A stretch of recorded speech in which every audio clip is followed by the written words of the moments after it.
침대에서 벌떡 일어났다.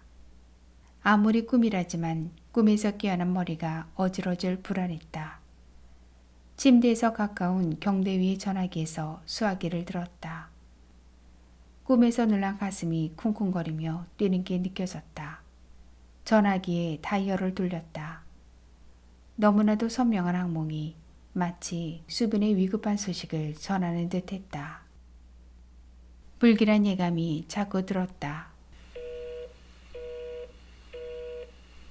담당 의사의 전화는 통화 중이었다. 몇 번씩 재발신을 보낸 끝에 통화가 이루어졌다. 선생님, 유수빈 환자의 보호자예요. 환자에게 무슨 일 있었어요? 상욱은 거두절미하고 환자의 안부부터 급히 물었다. 댁에 가셨다는 말씀 들었는데 어떻게 하셨죠? 혹시나 싶어 걸었던 전화였다. 그런데 의사의 대답은 상욱의 불길한 예감을 확인시켜주고 있었다.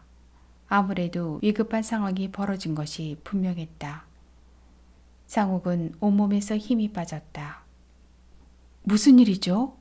네, 환자를 지금 중환자실로 옮겼어요. 네? 중환자실이요? 발작을 하셨어요. 발작이요? 간밤에 통증이 왔는데 몸부림을 치던 끝에 발작 증세를 보였어요. 상욱은 숨이 콱 막혔다. 의사에게 아무런 대꾸도 못하고 수화기를 든 채 멍하니 앉아 있었다. 얼마나 아팠으면 몸부림을 치다가 발작을 했을까 싶으면서 가슴이 천갈래만갈래 찢어졌다. 치밀어 오르는 안타까운 마음을 주체할 길이 없었다. 여보세요? 여보세요? 상욱이 대답 못하자 전화가 끊긴 줄 알았던지 의사는 전화를 끊었다. 얼마나 견디기 어려운 통증이 오면 사람이 발작을 다 일으킬까 싶었다. 몸이 감당하지 못하는 고통이 결국 정신적인 발작으로 변하려면 도대체 그 고통이 얼마나 클지 눈앞이 캄캄했다. 비애감이 엄습했다. 사람의 일생이 결국은 이렇게 끝나는가 하는 절망이 몰려왔다. 기껏 아둥바둥 살아보아야 100년도 못 사는 사람의 삶이 이렇게 고통스럽게 끝나야 하는가. 상욱은 침대 모서리에 주저앉았다. 눈물이 울컥 쏟아졌다. 얼마나 울었을까. 펑펑 눈물을 쏟아내고서야 가슴이 조금 뚫렸다. 가까스로 정신을 가다듬은 상욱은 경대 위의 수화기를 집어들었다. 담당 의사에게 다시 전화했다. 선생님, 죄송해요. 전화가 중간에 끊겼어. 아, 네. 지금 상황은 좀 어떻죠? 안정제를 주사했는데 잠들어 계세요. 잠에서 깨면 또 통증이 오나요? 글쎄요. 저도 거기까지는 알 수 없어요. 난감한 듯 의사의 목소리가 찾아들었다. 잘 알겠어요. 지금 곧 병원으로 갈게요. 전화기를 더 붙잡고 있으려니 답답하여 속이 터질 듯 했다. 이번에는 상욱이 먼저 수화기를 놓았다. 귓가에 저도 거기까지는 알 수 없어요. 라고 대답하던 의사의 힘없는 목소리가 무슨 불길한 예감처럼 윙윙윙 맴돌았다. 담당 의사가 모르면 누가 알 수 있다는 것일까 싶다가도 의사라도 모든 병을 다 알 수 없다는 생각도 들었다. 다만 안타까웠다. 전화로 이러쿵저러쿵 긴 이야기를 할 수가 없었던 상욱은 서둘러 집을 나섰다. 병원에 도착한 상욱은 곧바로 수빈을 보고 싶었지만 중환자실은 아무 때나 면회를 할 수 없다고 했다. 한나절을 중환자실 밖 복도에서 안절부절 못하다가 오전 11시가 되어서야 환자를 볼 수 있었다. 중환자실에서 만난 수빈은 아직 잠에서 깨어나지 못하고 있었다. 잠든 환자의 모습은 눈뜨고 차마 볼 수 없는 형상이었다. 독한 항암제의 부작용 때문에 머리카락은 거의 다 빠졌고 그나마 몇 가닥 안 남은 머리카락들은 헝클어졌고 얼굴이 퉁퉁 부어오른 모습을 보던 상욱은 기가 탁 막혔다. 그런 꼴로 침대에 누워있는 환자를 우두커니 보며 목이 메었다. 의사와 통화하고 곧바로 달려오면서 상상했던 모습보다 훨씬 안 좋아 보였다. 이제 어떻게 해야 하는지 막막했다. 할 수만 있다면 상욱은 자기가 지금 가지고 있는 모든 힘을 수빈에게 주고 싶었다. 그렇게라도 할 수 있어서 수빈이 다시 평안할 수 있다면 아무것도 아깝지 않다고 생각했다. 하지만 그것은 간절한 소망일 뿐이었다. 고통의 한가운데서 신음하는 사람을 위해 자신은 지금 아무것도 할 수 없었다. 그 사람의 고통을 한터럭도 나누거나 덜어줄 수 없었다. 의사도 더는 기대를 안 하는 눈치였다. 기적을 기다리며 운명에 모든 시간을 맡기고 있을 따름이었다. 상욱은 결정적인 순간에 사랑하는 한 여자에게 아무런 도움이 못 되고 있는 자신을 보면서 그저 멍하니 서 있었다. 면회 시간은 30분이었다. 상욱과 혜정이 차례로 15분씩 면회를 했다. 면회를 마치고 중환자실에서 빠져나온 뒤로도 무려 5시간 남짓 지나서야 환자가 잠에서 깨어났다는 소식을 간호사를 통해 전해 들을 수 있었다. 환자가 깨어나기를 기다리는 길고 지루한 시간이 지나고도 한참 만에야 중환자실의 다음 면회 시간이 허락되었다. 수빈아. 저녁 면회 시간에 중환자실로 들어서며 상욱은 수빈을 불렀다. 자기의 이름을 부르는 목소리를 알아들었던지 수빈은 그때까지도 조용히 감고 있던 눈을 힘겹게 떴다. 태풍이 지나간 바닷가처럼 고요한 눈이 힘없이 상욱을 올려다 보았다. 창백한 얼굴에 엷은 미소를 띄었다. 수빈아, 수빈아. 상욱은 이름을 불러놓고 더 이상 아무 말도 할 수 없었다. 저 괜찮아요. 이제 안 아파요. 그래? 정말 다행이구나. 그런데 혜정이가 이번에도 또 엄마 말 안 들었나 봐요. 무슨 말? 혜정이더러 다시 오빠에게 전화하지 말라고 했는데. 수빈은 자신이 인사불성이 되었을 때 혜정이가 전화를 해서 상욱이 다시 병원에 온 줄로 오해하고 있었다. 너 그 소리니? 내가 의사한테 전화해서 알았어. 혜정이가 부른 것 아니야. 아니긴요. 뻔한 일을. 오해야. 혜정이는 전화 안 했어. 혜정이가 전화하기 전에 내가 먼저 의사 선생님께 전화했더니 내가 혼수 상태라더라. 그래서 급히 왔어. 그랬어요? 저는 혜정이가 나와 있던 약속을 또 안 지킨 줄 알았어요. 수빈은 걱정했던 것보다 기분이 썩 좋아 보였다. 힘없는 팔을 들어 상욱의 손을 잡아보기도 하고 멋쩍은 듯 미소를 지어 보이기도 했다. 상욱은 가슴이 뭉클했다. 도대체 얼마 만에 수빈이 자기 손을 잡아주고 또 미소를 보여주고 있는지 기억조차 아슬아했다. 상욱은 더도 말고 지금의 저 모습만이라도 오래 볼 수 있었으면 하고 마음으로 간절히 바랐다. 더 욕심 안 내고 지금의 저 고통 없고 평화로운 얼굴만이라도 오래오래 볼 수 있다면 얼마나 다행인가 싶어졌다. 수빈아, 뭐 먹고 싶은 거 없니? 꼭 하고 싶은 일은 없어. 뭐든 있으면 내게 말해. 내가 다 들어줄게. 오빠, 갑자기 왜 그래? 응? 내가 뭘? 나 곧 죽는데요? 뭐? 오빠, 의사가 그래요? 나 곧 죽는데요? 무슨 그런 소리를 하니? 누가 그래? 누가 너더러 죽는다던? 상욱은 화를 버럭 내면서 자신도 모르게 큰 소리로 말했다. 정말인가 보네요. 오빠가 화를 다 내고. 수빈은 자신의 입에 죽음이라는 말을 올리고도 전혀 불안해하지 않았다.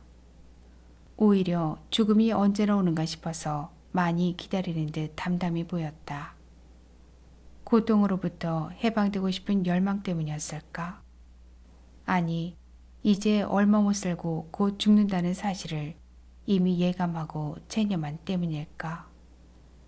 수빈은 죽음이라는 말만 듣고도 펄펄 뛰는 상욱을 보며 불안해하기는커녕 이죽거리기까지 했다.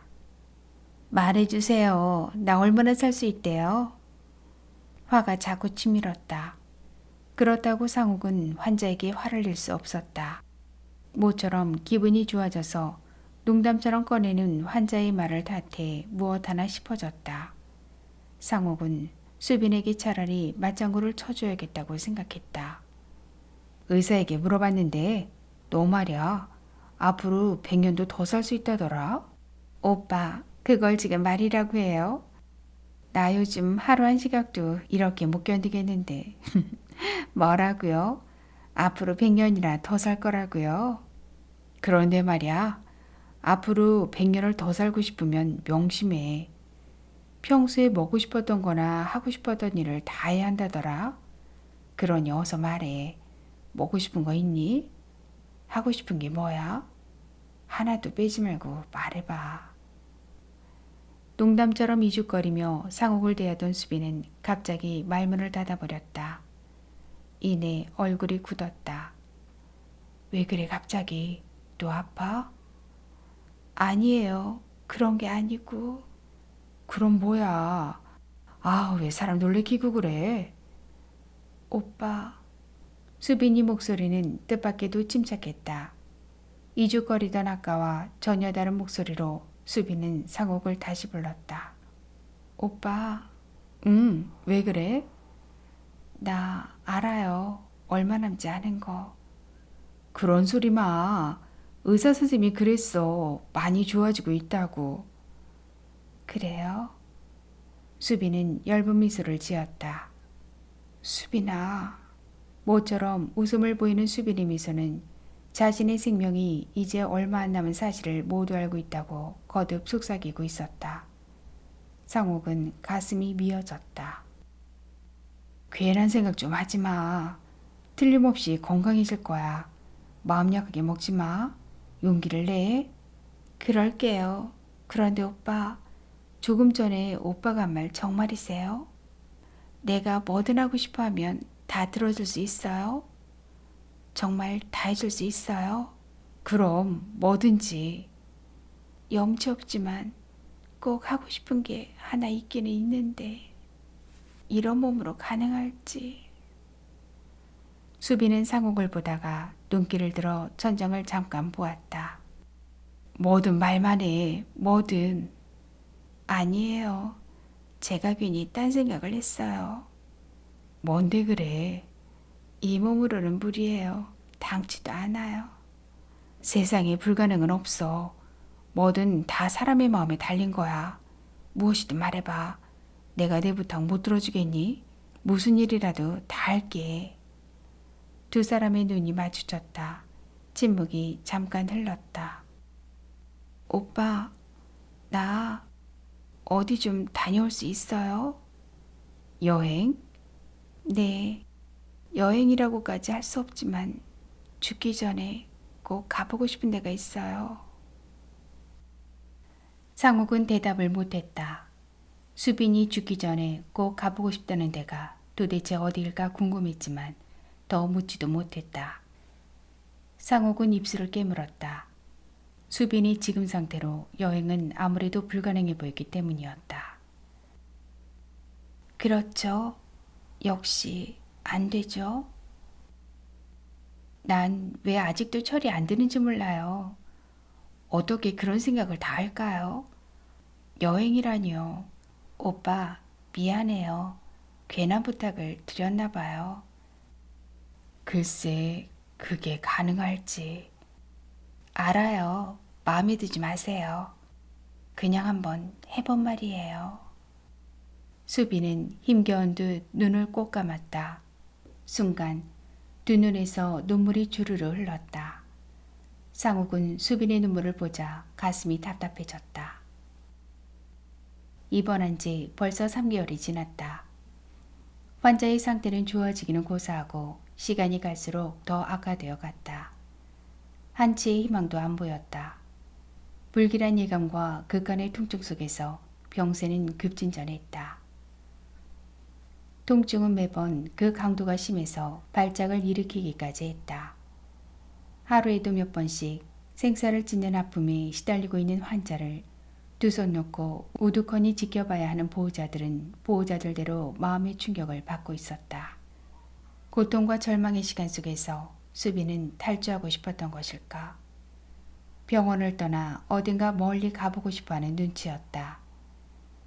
아무리 참고 견디어도 통증만 더 깊어가는 병원에서 탈출하고 싶어하는 환자의 마음이야 짐작하고도 남았다. 하지만 저런 몸으로 여행이 가능할 것 같지 않았다. 수빈이 원한다면 무엇이든 다 들어줄 마음이야 간절했다. 그러나 여행을 하고 싶어하는 줄은 미처 몰랐다. 상욱은 수빈에게 가타부타 대답을 못했다. 쉽게 어디든 가고 싶은 곳에 가자는 시원한 대답을 못하고 망설이고 있으려니 정말 안타깝고 가슴이 아팠다. 수빈아, 지금 당장은 대답 못하지만 좀 기다려봐. 의사 선생님과 의논해 볼게. 그러실 거 없어요. 의사가 허락하겠어요. 단정하지 마. 아직은 몰라. 내가 가서 한번 알아볼게. 중환자실의 면회를 마치고 나온 상옥은 수빈의 담당 의사를 찾아갔다. 환자의 지금 상태로 보아 병원에서 떠나는 여행은 도저히 불가능하다고 판단했지만 혹시 하는 마음도 들었다. 환자가 여행을 간절히 바라고 있을 뿐만 아니라 아무런 대안이 없는 병원에서 무작정 시간을 버리고 있기보다 여행을 통해 환자가 어떤 새로운 힘을 얻을 수 있다면 한 번쯤 여행을 고려해 볼 수도 있지 않을까 싶어졌다. 의사는 차트를 검토하고 있었다. 어서 오세요. 그렇잖아도 기다리고 있었어요. 네? 의사가 자기를 기다리고 있었다는 말에 상욱은 가슴이 뜨끔했다. 의사가 지금 보호자를 기다렸다면 아주 반가운 소식이거나 그 반대의 소식이 분명했기 때문이었다. 그 사이 장기 기증자가 나타나서 수술 일정을 잡으려고 보호자를 기다렸거나 아니면 더 이상 환자에게 희망이 없다는 소식을 전하려고 보호자를 기다렸을 것이라는 예감이 들었다. 상욱은 담당 의사의 눈치를 살피면서 선뜻 무슨 말을 꺼내지 못했다. 환자는 만나보셨죠? 네, 방금 면회하고 나오는 길이에요. 그런데 선생님, 환자가 어딜 좀 다녀오고 싶다는데 가능할까요? 네, 환자가요? 그러니까 환자가 여행을 하고 싶어 한다는 말씀인가요? 정신 있으세요? 환자가 지금 어떤 상태인지 모르세요? 의사는 펄쩍 뛰었다. 어이가 없다는 눈길로 상욱을 빤히 쳐다보았다. 알고 있지만 환자가 저렇게 간절히 부탁하고 있으니 불가능해요. 의사는 한마디로 대답했다. 역시 안 되겠죠. 저희 병원에서 입원한 환자를 방치한다고 보세요. 환자를 매 순간 체크하면서 저희들도 최선의 방법을 찾고 있어요. 스태프들이 초긴장을 하며 환자 곁에 매달려도 한순간 한순간 힘든 상황이에요. 그런데 환자가 병원을 떠난다고요? 환자가 투병을 스스로 포기하겠다는 뜻인가요? 혹시 환자에게 자신의 상태를 누가 벌써 알렸나요? 아니에요. 아직 아무 말 안 했는데 환자 스스로 뭔가 짐작하는 듯 보였어요. 앞으로 얼마나 더 살 수 있냐고 묻기도 하고. 환자가 병원을 떠나고 싶어 한다면 환자 스스로 생명을 포기하겠다는 뜻이에요. 제 말을 이해하시죠?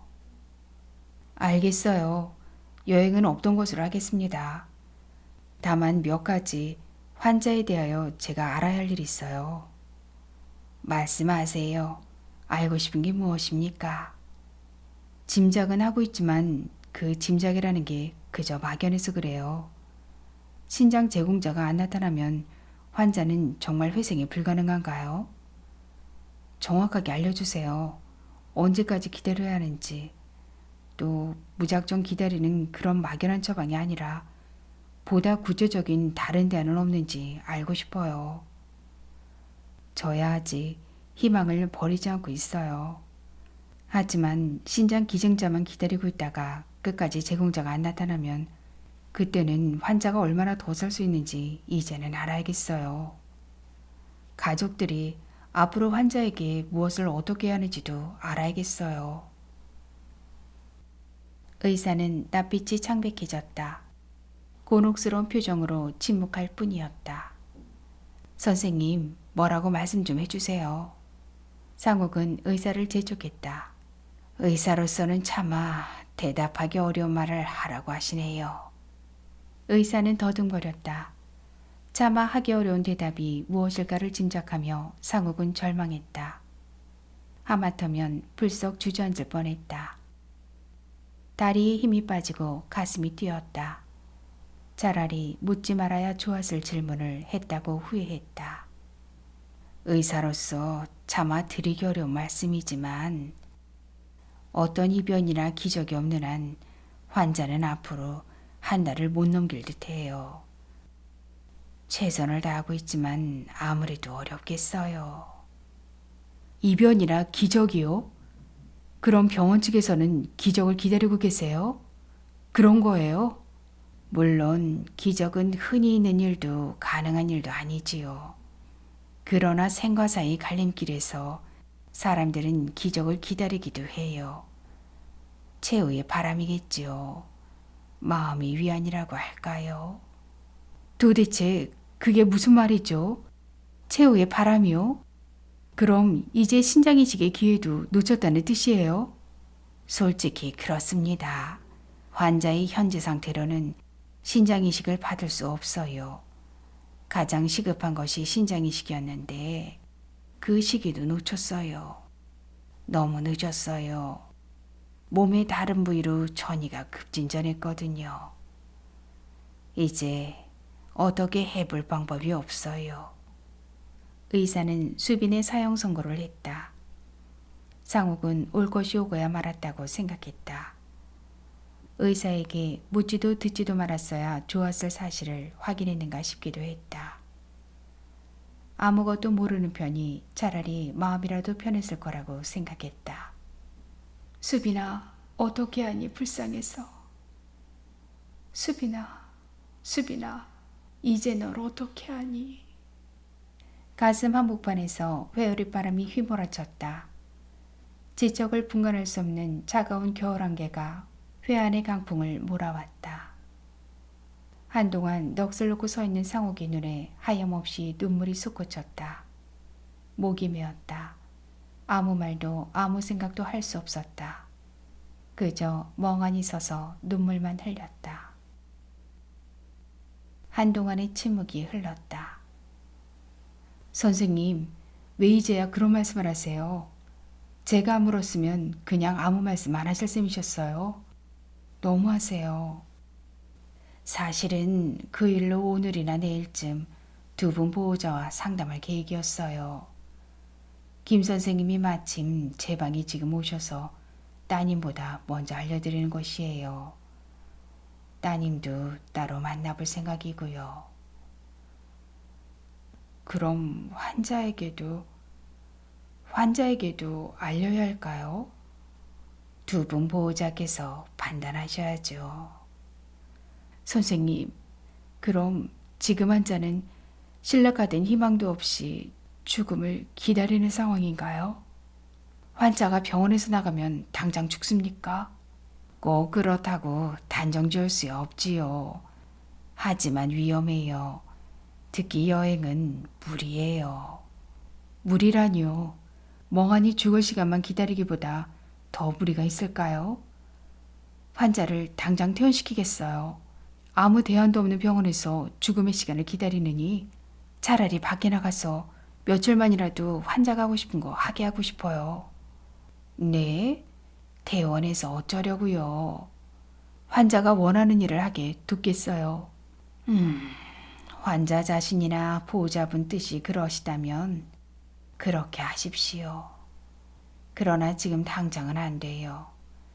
다시 한번 신중하게 생각하세요. 그래도 마음이 안 바뀌면 그때는 위급한 상황을 대비해서 충분히 준비도 하셔야 합니다.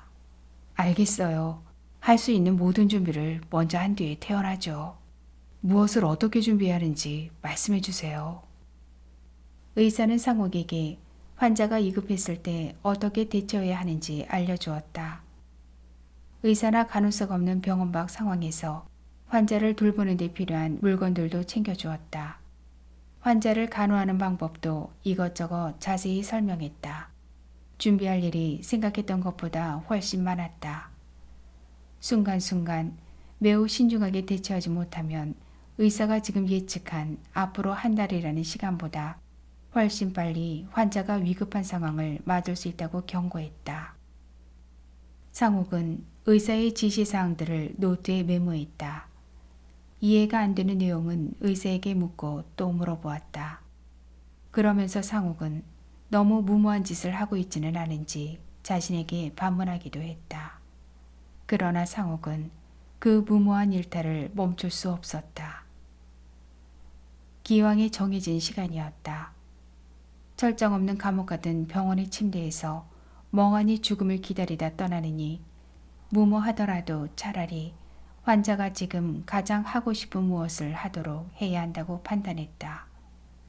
병원에서 의료진에게 둘러싸여 있을 때보다 몸이 더 괴롭고 힘들더라도 병원 밖에 나가서 꼭 가보고 싶은 곳에 가보고 하고 싶은 일을 하고 만나고 싶은 사람 만나야 한다고 생각했다.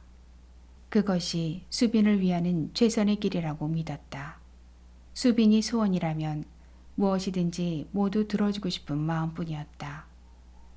이번 여행이 한 달도 안 남은 마지막 시간의 수명을 단축할지라도 병원에 갇힌 생활을 방치할 수 없었다.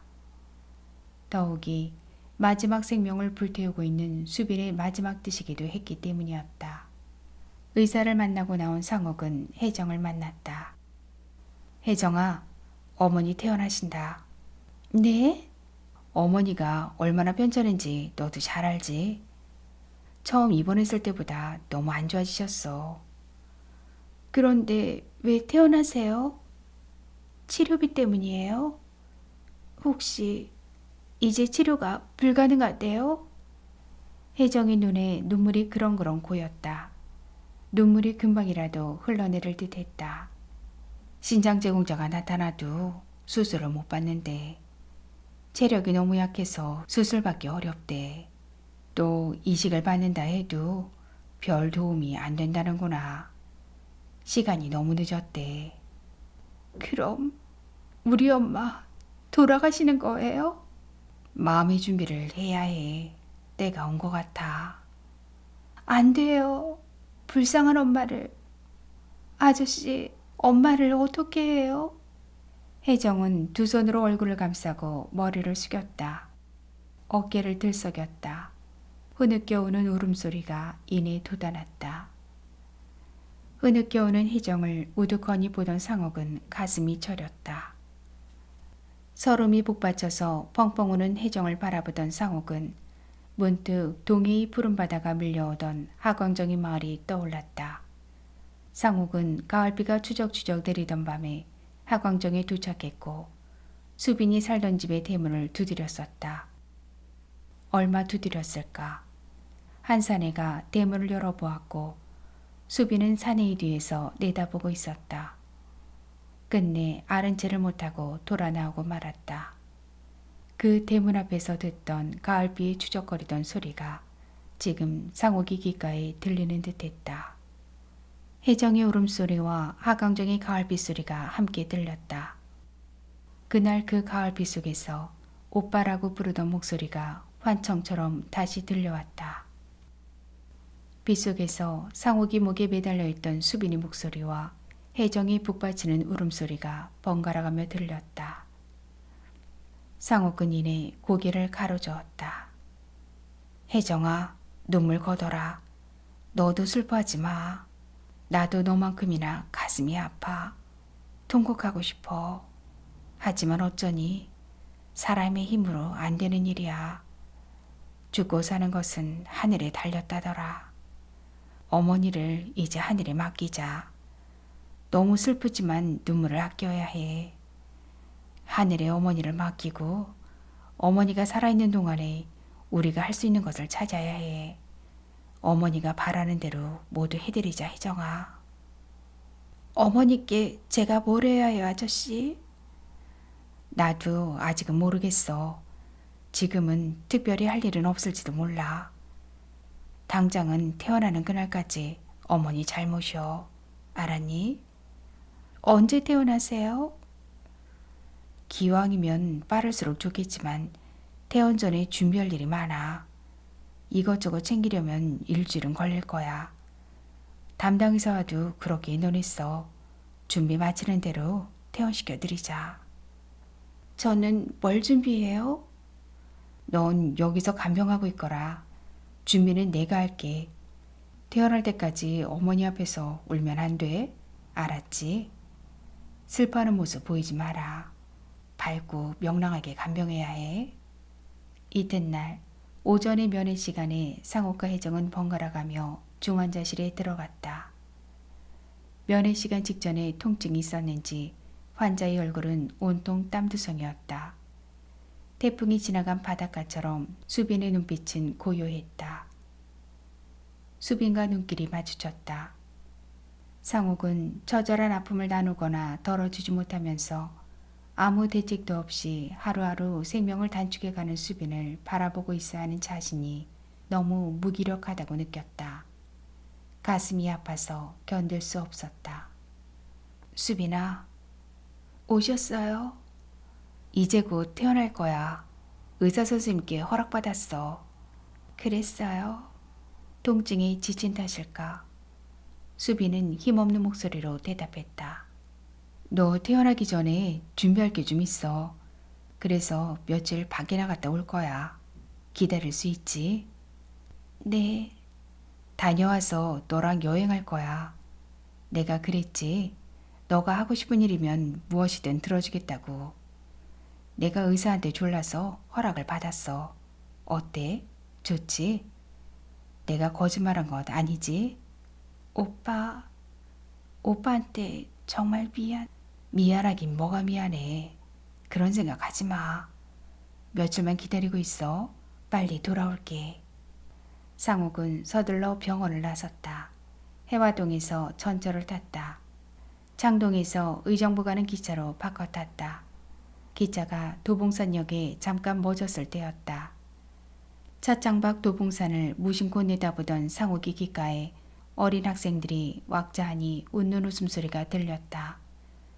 갑자기 웃음소리가 어디서 들리는가 싶어 두리번거렸다. 등산복을 입은 고등학생들이 역사를 빠져나가 벌써 저만치 도봉산 입구로 걸어가는 뒷모습이 보였다. 학생들의 뒷모습은 웬일인지 낯설지가 않았다. 어디선가 본 듯한 모습이었다. 순간 상옥은 큰 소리로 비명을 지를 뻔했다. 어깨에 배낭을 지고 도봉산 입구로 들어서는 학생들과 어깨를 부딪히며 걷는 한 학생은 다름 아닌 상욱의 모습이었다. 상욱이 걷는 몇 발자국 앞에서 수빈의 모습도 보였다. 수빈이 곁에서 나란히 걷는 학생은 현식이었다. 산을 오르는 현식과 수빈이 앞뒤로 앞서거니 뒤서거니 부지런히 걷는 친구들이 보였다. 기차가 출발했다. 상욱은 차창 밖으로 친구들의 뒷모습을 보며 얼떨결에 현식아 하고 소리쳐 불렀다. 그러나 상욱의 목소리는 차창에 부딪힐 뿐 친구들에게 가지 못했다. 현식아, 수빈아. 다시 외치던 상욱은 차창에 이마가 쿵 부딪혔다. 어이쿠. 캄캄한 눈앞에 별이 번쩍 빛났다. 아픈 이마에 손을 대고 눈을 부릅떴다. 기차가 흔들리는 소리가 들리고 손님들이 희죽희죽 웃는 눈길로 상옥을 힐끔힐끔 겼는질했다. 꿈이었다. 자리를 고쳐 앉으면서 한숨을 깊이 내쉬었다. 꿈속에서 잠깐 보았던 친구들의 모습이 문득 떠올랐다. 친구들과 도봉산에 올랐던 상옥은 하산길에서 실족했고 현식이 등에 업혀서 병원에 입원했다. 상옥은 붕대를 감고 병원에 누워있을 때 수빈이 자신을 위해 기도하는 소리를 들었다. 상옥은 그날 기도하는 수빈의 목소리를 들으면서 얼마나 가슴이 뛰었는지 몰랐다. 수빈의 간절한 기도 때문이었는지 곧 건강을 회복할 수 있었다. 상욱은 전철에 앉아 도봉산의 낭떠러지에서 실족하여 병원에 입원했던 일을 떠올리다 자기도 모르는 사이에 눈물을 흘렸다. 객실의 손님들이 흘깃흘깃 곁눈질했지만 두 뺨에 흐르는 눈물을 주체하지 못했다. 손수건을 꺼내 닦고 또 닦았지만 눈물은 멈추지 않았다. 온몸에 붕대를 감은 상욱을 치료해달라고 간절히 기도하던 바로 그 소녀가 지금 병원에 갇혀있다는 생각을 하면 할수록 자꾸 서름이 북받쳤다. 객실에 사람들만 없으면 꺼이꺼이 목을 놓아 통곡하고 싶은 마음이었다.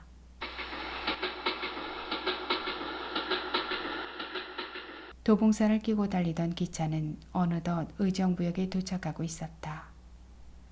줄곧 눈물을 훔쳐내던 상욱은 달아나듯 바쁜 걸음으로 전철에서 내렸다. 의정부에서 소요산역 가는 기차로 다시 바꿔 타고 소요산 아래 집으로 향했다. 생각해보니 집을 비운 지 벌써 사흘째였다. 불쑥 정선으로 여행을 갔던 아내가 그 사이 집에 돌아왔는지 궁금했다. 새벽 꿈에 바다로 뛰어드는 수빈을 보고 깨어나 급하게 집을 나섰던 상욱은 며칠째 집에 전화 한 통 걸지 못한 일이 그때서야 생각났다. 상욱은 아내에게 너무 무심한 자신을 보며 미안한 마음이 문득 들었다. 정말 잘해주고 싶었는데 잘해주기는커녕 오히려 아내를 본의 아니게 소외시켰다는 생각도 들었다. 그러나 어쩌란 말인가. 한 사람이 지금 죽음을 기다리고 있는 상황이었다.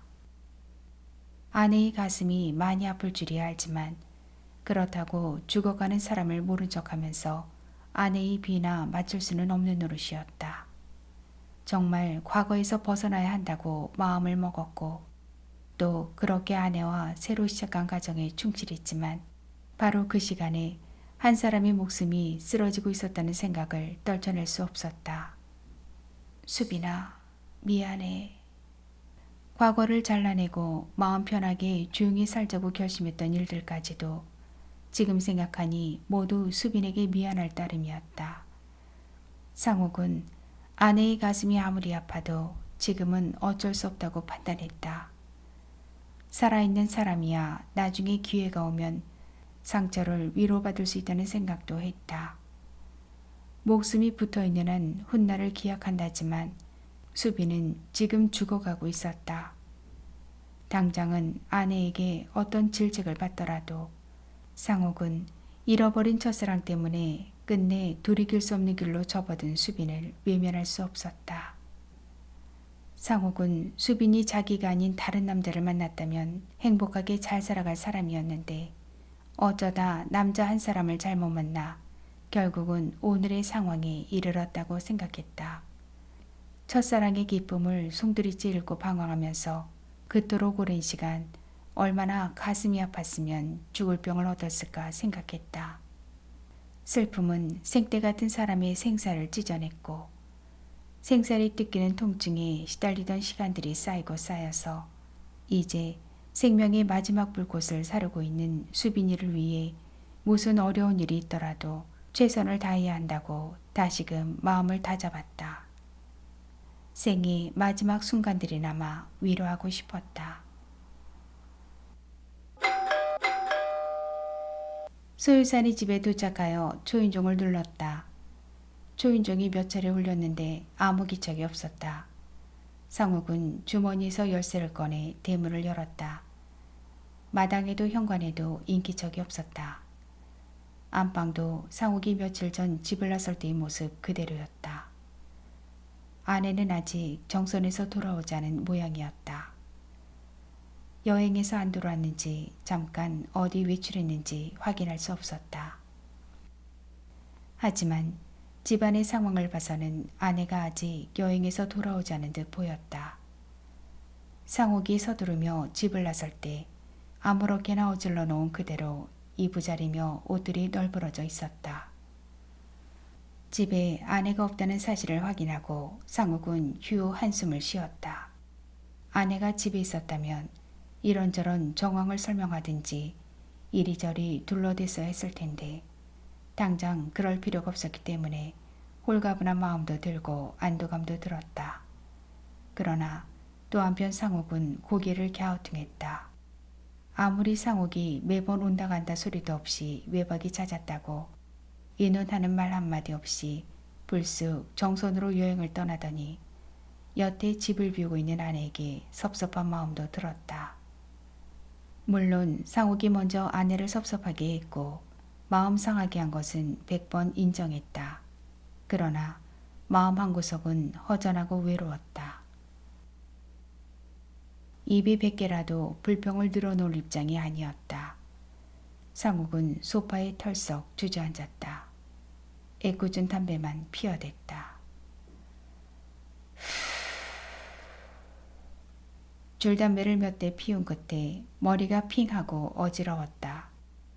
여행 준비를 하려고 집에 왔지만 막상 집에 도착해서 보니 무엇부터 챙겨줄지 계획이 안 섰다. 상욱은 이럴 때 아내라도 곁에 있었으면 좋겠다고 생각하다가 문득 아내가 야속했다. 자기 때문에 화가 났으면 싸움을 걸든지 이유를 따져 물었어야 할 일이다. 혼자 불쑥 여행을 떠나다니 아무리 생각해도 서운했다. 오죽했으면 아내에게 말도 못하고 부랴부랴 뛰쳐나갔을지 한 번쯤 생각했어야 하지 않을까 하는 마음도 들었다. 상옥은 생각할수록 자꾸 한숨만 흘러나왔다. 아내에게 서운한 마음을 계속 먹다가는 아무 일도 못하겠다 싶어 병원에서 자기를 기다리고 있을 수빈을 떠올렸다. 중환자실의 수빈은 몸이 야윌 대로 야위어 있었다. 기력은 바닥이었다. 하루에도 몇 번씩 몰려드는 엄청난 통증 때문에 독한 진통제 주사를 맞아야 했다. 수시로 호흡장애까지 생겨 산소호흡기를 썼다. 그런 중환자와 더불어 여행하는 일이 문득 무모하다는 마음이 들었다. 위험 부담이 너무 큰 일을 자청하지는 않았는지 되짚어봤다. 순간 눈앞이 캄캄했다. 아니, 내가 지금 무슨 생각을. 병원을 나온 지 얼마나 됐다고 벌써 내와 몸 편하지 않은 궁리나 하고 있지. 상옥은 혼자 중얼거리면서 자신을 꾸짖다가 자리를 차고 벌떡 일어섰다. 난 인간도 아니야. 상옥은 자신의 머리를 어디고 부딪혀서 단번에 부숴버리고만 싶었다. 나쁜 놈, 나쁜 놈이야. 중환자실의 환자와 동행하는 길이 얼마나 불편할지 따져보던 자신이 하염없이 미웠다. 무릎을 꿇었다. 이마로 마룻바닥을 쿵쿵쿵 찌으면서 흐느껴 울었다. 인간의 마음이 얼마나 얄팍한지 뼈에 사무치게 깨달으며 꺼이꺼이 목을 놓아 울었다. 수빈아, 내 탓이야. 나는 이런 놈이었어. 이따위 인간이었어. 나는 처음부터 글러먹은 놈이었어. 나 같은 놈 때문에. 슬퍼할 일이 아니었던 거야. 나 같은 놈은 어찌 살든 슬퍼하지 말았어야 했어. 나는 아직 멀쩡한데 너만 왜. 상욱은 주먹으로 마루장을 마구 쳤다. 얼마나 울부짖었을까. 상욱이 목이 터지면서 붉은 피를 한 움큼 토했다. 거실의 마루장에 쏟아진 피를 보던 상욱은 수빈이 입원한 첫날 응급실 앞에서 보았던 환자의 모습이 떠올랐다. 죽을 때 깔끔하게 죽는 것도 복이야. 피를 토하며 응급실로 실려가는 환자를 보며 간호사들이 하던 말이 귓가에 쟁쟁쟁 울렸다. 휘청거리면서 상욱은 욕실로 들어가 입을 헹궜다. 간단하게 샤워를 한 뒤 안방의 금고에서 통장과 도장을 챙겨들고 상욱은 곧바로 집을 나서며 서울의 장안평에 있는 자동차 중고시장으로 향했다. 몸을 가누지 못하는 중환자와 여행을 하려면 아무래도 중형차가 필요할 듯 싶었다. 꼭 중형차가 아니더라도 실내 공간이 넓은 승합차를 구입해야겠다고 마음먹었다. 다행히 마음에 드는 승합차를 찾아냈다. 차를 인수받아 그 길로 근처의 사설정비소로 갔다. 불법인 줄 알았지만 차량의 내부를 개조하기 위해서였다. 환자가 의자에 앉아서 장시간 차를 타게 할 수는 없는 노릇이었다. 환자의 몸에 무리가 따르지 않을 작은 침대를 설치해야 했다. 식사시설도 차에 필요했다. 공해가 적은 난방시설도 갖추어야 했다. 돌발적인 상황에 대비해서 산소호흡기도 미리 준비했다. 이것저것 준비하느라고 착각보다 시설 개조비가 더 많이 나왔다. 하지만 돈은 문제가 아니었다.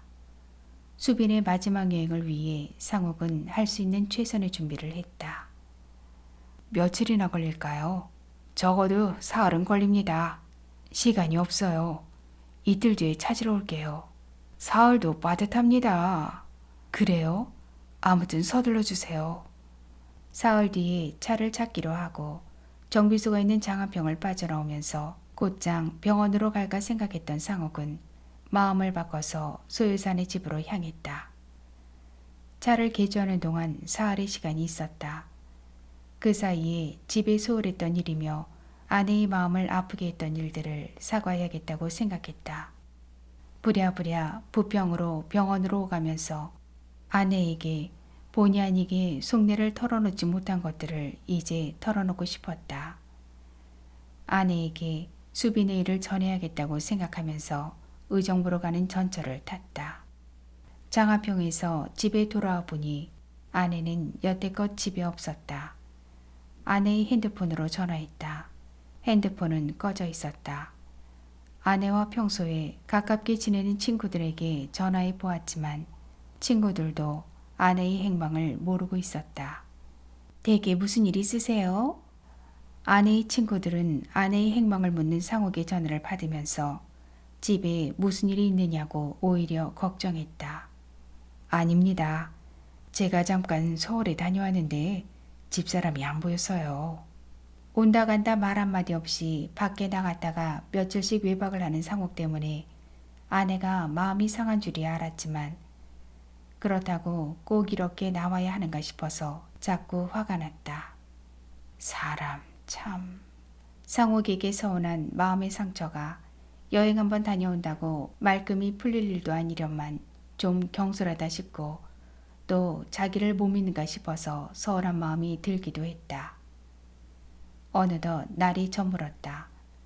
상욱은 하루에 서울을 2번이나 오간 몸이 피곤해서 일찌감치 침대에 누웠다. 그러나 잠이 안 왔다. 엎지락 뒤치락 뒤척이는 상욱이 눈앞에 수빈과 아내의 얼굴이 떠올랐다. 슬픔은 한 번만으로도 충분해요.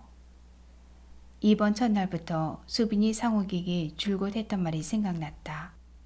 첫사랑의 여인과 지금의 아내 사이에서 어느 한 사람도 행복하게 해주지 못했다는 자책감이 엄습했다. 두 사람의 가슴만 아프게 했다는 안타까운 마음이 치밀고 가슴이 답답했다. 피곤한 몸을 뒤척이며 잠을 청하다가 끝내 침대를 떨치고 일어서고 말았다. 거실에서 양주를 찾아들었다. 병채로 꿀꺽꿀꺽 독한 술을 목구멍에 넘겼다. 빈속에 마신 독한 술 기운에 못 이겨 가까스로 잠들었던 상욱은 어수선한 꿈속에서 이리저리 방황하다가 아직 어두운 새벽녘에 부스스 눈을 떴다.